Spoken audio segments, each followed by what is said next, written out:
Hello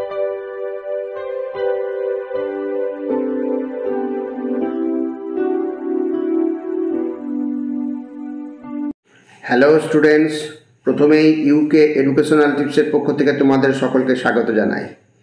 BA first semester রাষ্ট্রবিজ্ঞান suggestion হিসাবে বেশ কয়েকটি ভেরি ইম্পর্টেন্ট কোশ্চেন অ্যান্সার আজকের ভিডিওতে দেওয়া হয়েছে। তোমরা এগুলি দেখো এবং তৈরি করে নিও।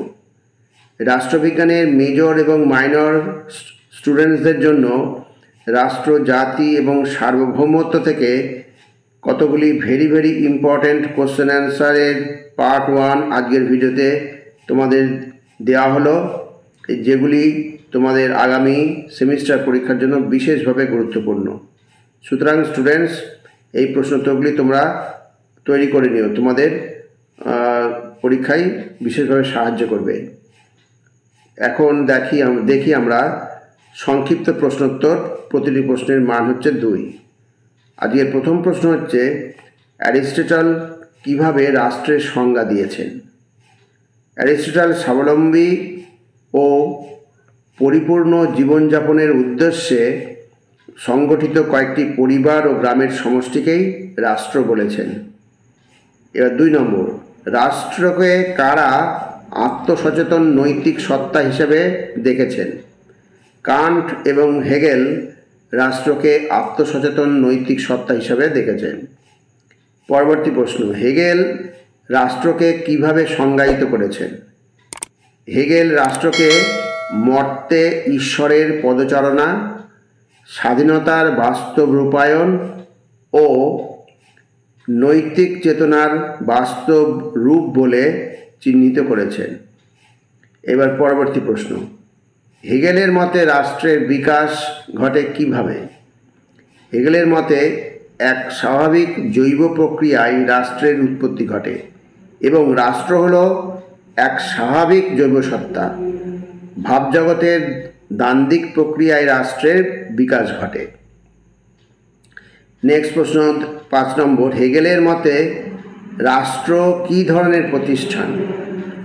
হেগেল ভাববাদী চিন্তাধারার পথ অনুসরণ করে রাষ্ট্রকে এক আদর্শ প্রতিষ্ঠান হিসেবে ব্যাখ্যা করেছেন।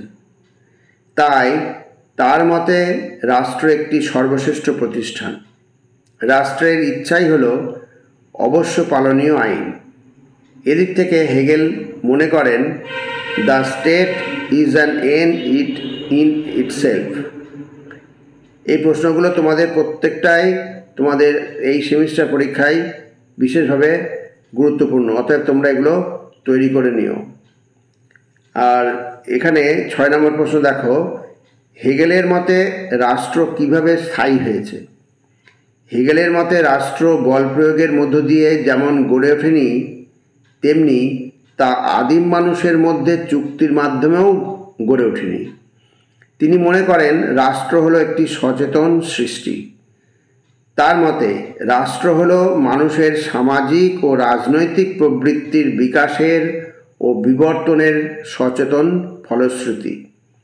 তাই রাষ্ট্র একটি প্রাকৃতিক সংগঠন বা ন্যাচারাল অর্গানাইজেশন। নেক্সট প্রশ্ন, বার্কারের মতে রাষ্ট্র কী?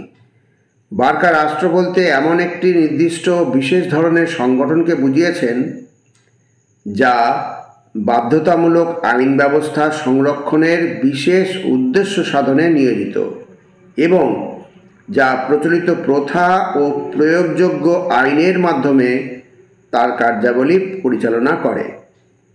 নেক্সট, গার্নারের সংজ্ঞা অনুযায়ী রাষ্ট্রের কয়টি বৈশিষ্ট্য আছে ও কী কী?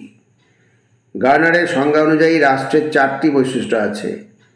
এগুলি হলো জনসমষ্টি, নির্দিষ্ট ভূখণ্ড, সরকার ও সার্বভৌমত্ব।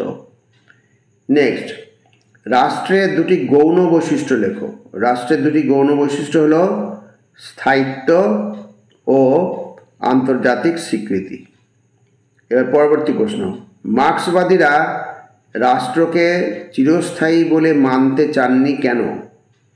মার্ক্সবাদীরা মনে করেন রাষ্ট্র শ্রেণী শোষণের হাতিয়ার হিসাবে গড়ে উঠেছে। তাই শোষণমুক্ত শ্রেণীহীন সমাজ প্রতিষ্ঠিত হলেই রাষ্ট্র আপনা থেকে বিলুপ্ত হবে। নেক্সট প্রশ্ন, রাষ্ট্রের দুটি মুখ্য উপাদানের উল্লেখ করো। রাষ্ট্রের দুটি মুখ্য উপাদান হলো নির্দিষ্ট ভূখণ্ড ও সার্বভৌমিকতা। এবার পরবর্তী প্রশ্ন, আইনগত দৃষ্টিভঙ্গিতে রাষ্ট্রের সংজ্ঞা দিয়েছেন এমন দুজন রাষ্ট্রবিজ্ঞানীর নাম লেখো। তা আইনগত দৃষ্টিভঙ্গিতে রাষ্ট্রের সংজ্ঞা দিয়েছেন এমন দুজন রাষ্ট্রবিজ্ঞানী হলেন ওপেনহাইমার এবং অধ্যাপক হল। নেক্সট, ওপেনহাইমারের মতে রাষ্ট্র কী? ওপেনহাইমারের মতে যখন কোনো দেশের জনসাধারণ তাদের নিজেদের সার্বভৌম সরকারের অধীনে বসবাস করে তখনই তাকে একটি যথার্থ রাষ্ট্র বলা যায়। এবার নেক্সট 14 নম্বর, অধ্যাপক হলের মতে রাষ্ট্র কী? অধ্যাপক হলের মতে রাষ্ট্র হলো রাজনৈতিক উদ্দেশ্য সাধনের জন্য নির্দিষ্ট ভূখণ্ডে স্থায়ীভাবে প্রতিষ্ঠিত এবং বহিঃশক্তির নিয়ন্ত্রণমুক্ত একটি জনসমাজ। নেক্সট, জাতি কাকে বলে? জাতীয় জনসমাজের মধ্যে যখন রাজনৈতিক চেতনার গভীরতা পরিলক্ষিত হয় তখন সেই জাতীয় জনসমাজকে জাতি বলা হয়। হাইস বলেছেন, একটি জাতীয় জনসমাজ ঐক্যবদ্ধ হয়ে এবং সার্বভৌম স্বাধীনতা অর্জন করে জাতিতে পরিণত হয়। আর ব্রাইসের মতে, এখানে বানানটা দেখে নেবে, একটা রসই হবে, দুটো রসই প্রিন্টিংয়ে চলে এসছে। ব্রাইসের মতে রাজনৈতিকভাবে সংগঠিত বহিঃশাসন থেকে মুক্ত অথবা মুক্তিকামী একটি নির্দিষ্ট জনসমাজকে জাতি বলা হয়। পরবর্তী প্রশ্ন, লর্ড ব্রাইসের মতে জাতি কী?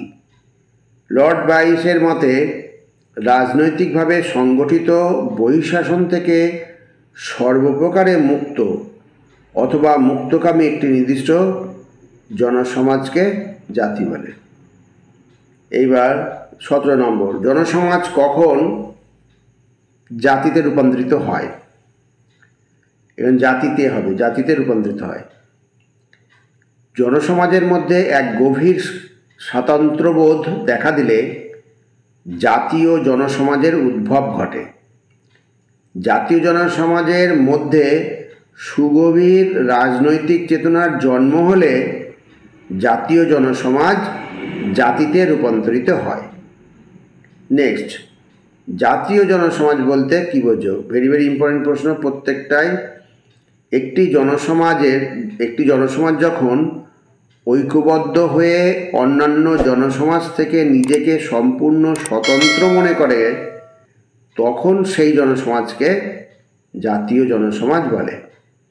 এবার নেক্সট, সার্বভৌমিকতার বিবর্তন বলতে কী বোঝায়? বিংশ শতাব্দীর আগে সার্বভৌম বলতে চরম ও চূড়ান্ত ক্ষমতাকে বোঝানো হতো, কিন্তু বিংশ শতাব্দীতে আন্তর্জাতিক সমাজের উদ্ভব ও বিকাশের ফলে চরম কর্তৃত্ব সম্পন্ন সার্বভৌম রাষ্ট্রের ধারণা আজ সংকটাপন্ন। একেই সার্বভৌমিকতার বিবর্তন বলে। এবার পরবর্তী প্রশ্ন দেখো, সার্বভৌমিকতার বিবর্তনের জন্য মূলত কাকে দায়ী করা হয়? সার্বভৌমিকতার বিবর্তনের জন্য মূলত দায়ী হল বিশ্বায়ন এবং আন্তর্জাতিক আইন। এই প্রশ্নগুলো প্রত্যেকটাই কিন্তু ভেরি ইম্পর্টেন্ট প্রশ্ন, অতএব তোমরা এগুলো অবশ্যই সহজভাবে করে নিও। এইবার দেখো, সার্বভৌমিকতার ব্যুৎপত্তিগত অর্থটি কী? সার্বভৌমিকতা শব্দটি উৎপত্তি হয়েছে ল্যাটিন সুপ্রানাস ও সবরানো শব্দ থেকে। এই সুপ্রানাস এবং সবরানো শব্দ দুটির অর্থ হল সর্বোচ্চ ক্ষমতা। তাই সার্বভৌমিকতার ব্যুৎপত্তিগত অর্থটি হল সর্বোচ্চ, চূড়ান্ত, চরম তথা সীমাহীন ক্ষমতা। এবার নেক্সট 22 নম্বর, সার্বভৌমত্বের একত্ববাদী তত্ত্বের কয়েকজন প্রবক্তার নাম লেখো। খুব ভালো করে মনে রাখবে, সার্বভৌমত্বের একত্ববাদী যে তত্ত্বের মুখ্য প্রবক্তারা হলেন বোদাস Thomas Hobbes, Jeremy Bentham, John Austen প্রমুখ। তাহলে স্টুডেন্টস, যে প্রশ্নগুলো দেওয়া হলো প্রত্যেকটাই তোমাদের আগামী সেমিস্টার পরীক্ষার জন্য বিশেষভাবে গুরুত্বপূর্ণ, অর্থাৎ তোমরা এগুলো তৈরি করে নিও। আর স্টুডেন্টস, যদি ভিডিওটি ভালো লাগে অবশ্যই সাবস্ক্রাইব করো, এর সাথে একটা লাইক দিও এবং তোমার ফ্রেন্ডসদের মধ্যে ভিডিওটি শেয়ার করো। তাহলে স্টুডেন্টস, আজকে এখানেই শেষ করি। তোমরা সকলে ভালো থেকো, সুস্থ থেকো। Thank you very much.